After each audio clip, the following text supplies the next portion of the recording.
good evening.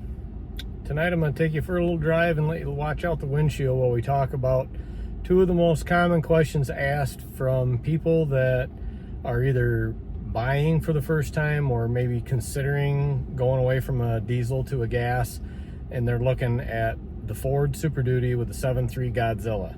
Those two questions are gear ratio and gas mileage. So I'm going to get you forward facing out the windshield. We'll go for a little drive and we'll talk about it.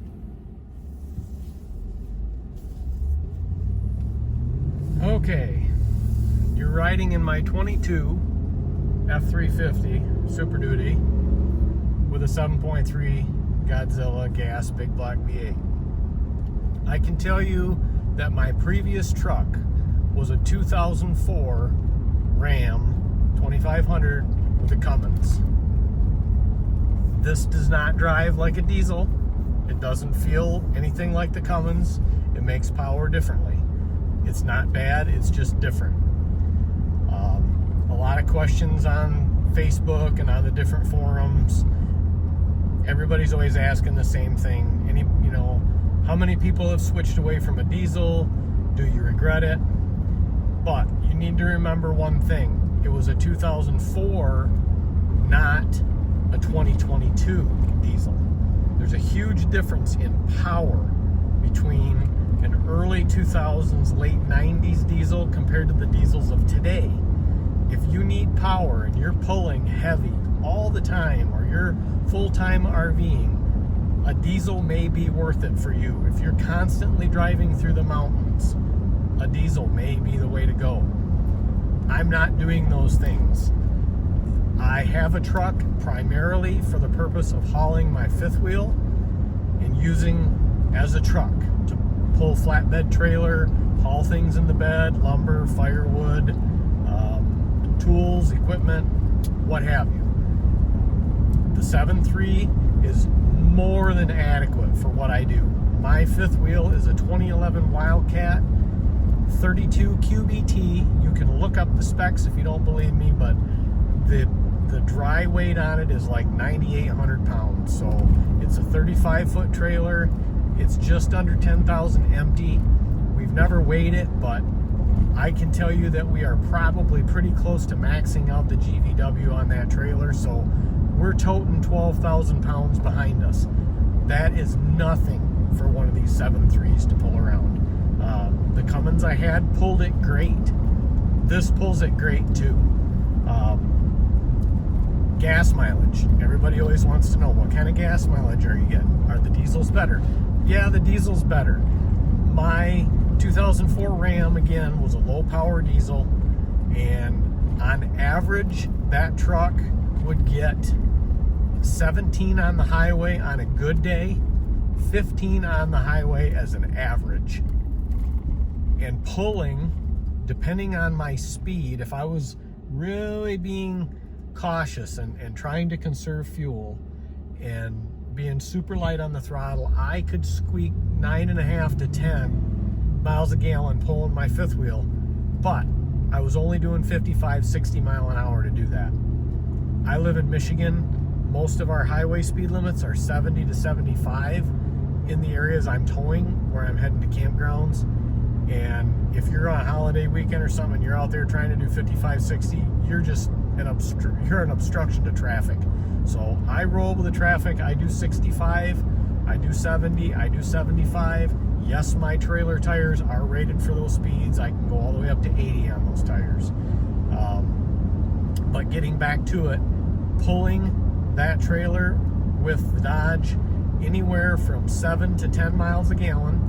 If I was running highway speeds doing 70, 75, I was getting 7 to 7.5. Those are honest, hand-calculated numbers.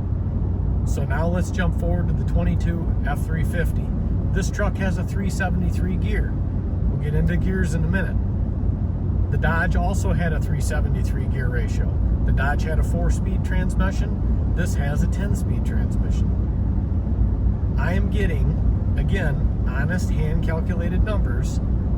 If I'm driving 55, 60, I can pull in 8th gear, or I can pull in 7th gear, and if I'm driving those speeds, 55, 60, I can get roughly 8 miles to the gallon. Might be 8.2, might be 7.8. Just depends on how flat the road is and if you've got a headwind or a tailwind. Now let's move up to the highway.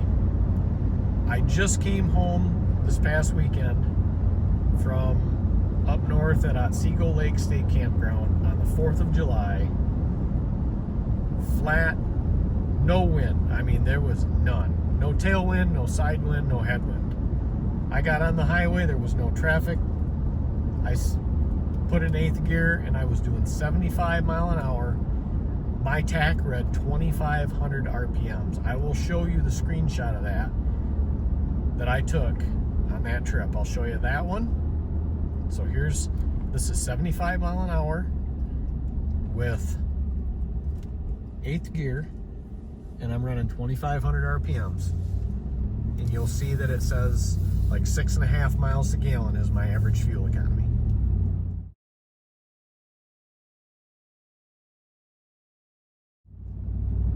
Okay, so that was 75 mile an hour. Here's 65 mile an hour. Same RPM, 2,500, 7th gear. 7th gear in this transmission is your 1-to-1 ratio. So when you're in 7th, you're direct drive. 2,500 is a nice RPM range to be in when you're pulling down the highway, especially if you've got some small inclines. I'm not talking anything crazy, but some small inclines. The truck at 2,500 in 7th will pull most hills without needing to downshift. You might drop into 6th if it's a little bit of an incline. Now, if you're using your cruise control, I will tell you it's going to drop all the way to 5th on you because the cruise will let it lose several miles per hour before it tries to regain, and by then it's too late. You should have already downshifted. I run in manual a lot when I'm towing, and I am in complete control of what gear I'm in that way. And I'll downshift into 6th before I start going up a big hill, and I rarely ever need to drop it into 5th. And it'll hold that, 60, 65, 70, whatever speed I'm going, it'll hold that speed going up the hill. So here's the screenshot of 65 mile an hour, 2,500 RPM.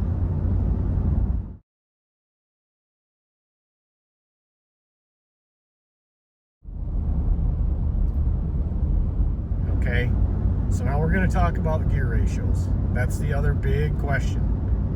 What gear should I run in my truck? Should I get the 373? Should I get the 430?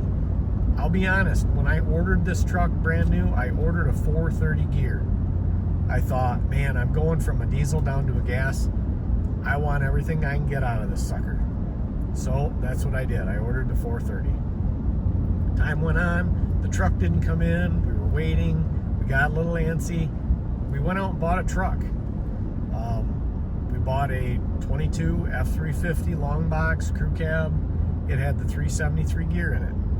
We only owned that truck 6 weeks, and our truck actually came in. In fact, 2 days after I got home with that truck, I got the email from Ford telling me my truck was scheduled to be built. So when I decided to buy that truck,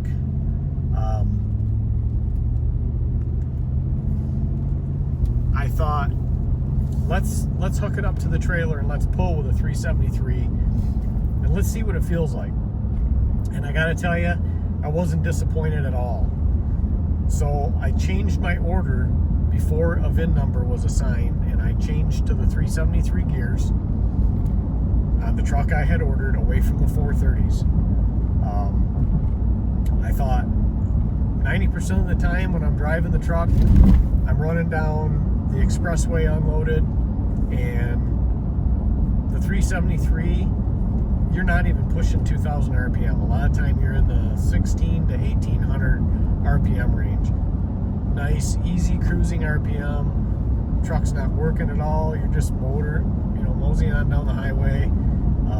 So the 373 is nice for that. Now, let's be honest, most of us don't drive 70, and if it's 75, we're probably not driving 75. We're probably pushing 80. So to be able to run a 430 truck, again, non-trimmer, down the highway, you're going to be running the tach a little higher, and you're going to be using some more fuel.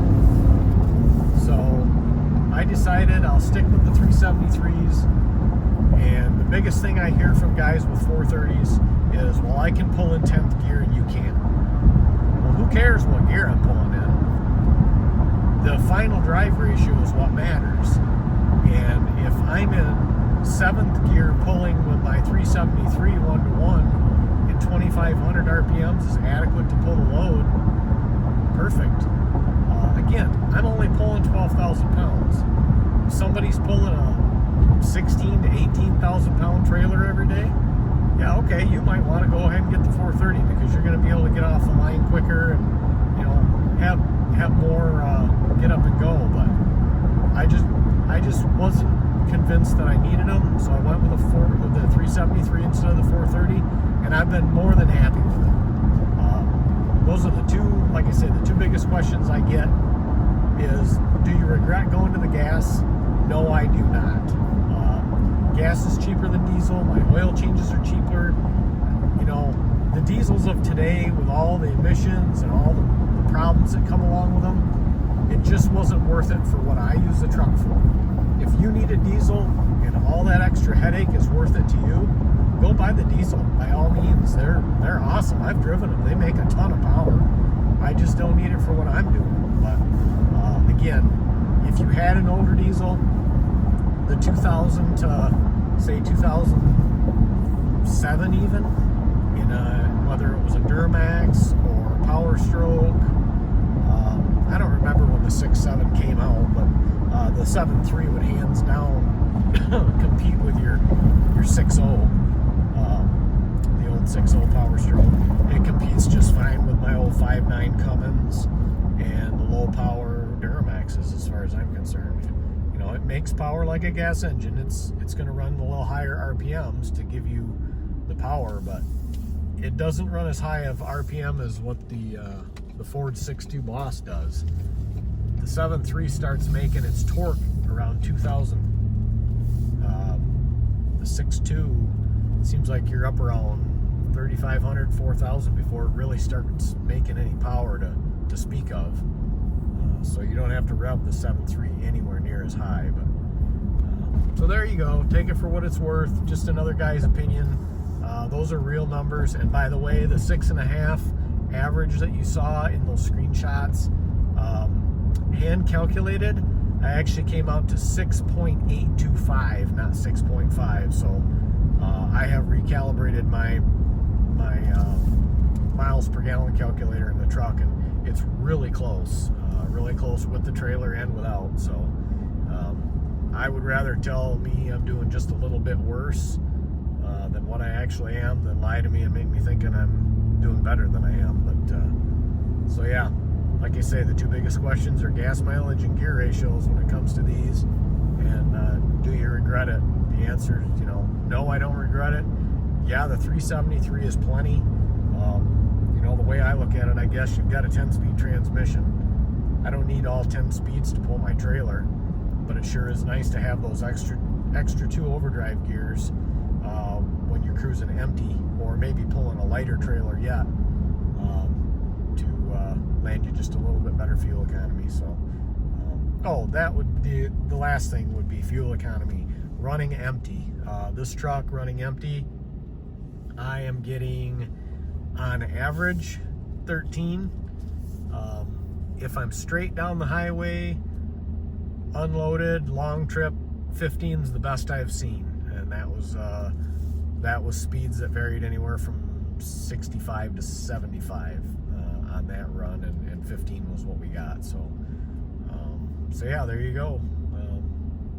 It's a little worse gas mileage than a diesel, but it comes with a smaller price tag and less at the pump and maintenance. So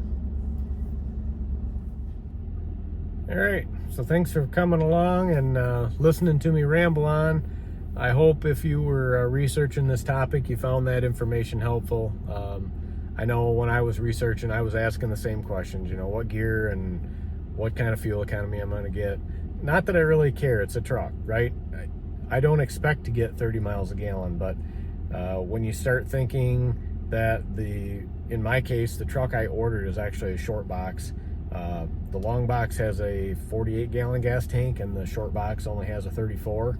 So if you are long haul towing and you're going to go with a Godzilla, if you can stand the longer truck, the crew cab long box is the only one you can get that 48-gallon gas tank, and that does add some range. So, but for me, again, when I started talking about gas mileage, it's like, hey, what can I plan on my range being? Is it going to be that much different than the Dodge? The Dodge had a 35-gallon fuel tank on it, so I lost 1 gallon in fuel capacity.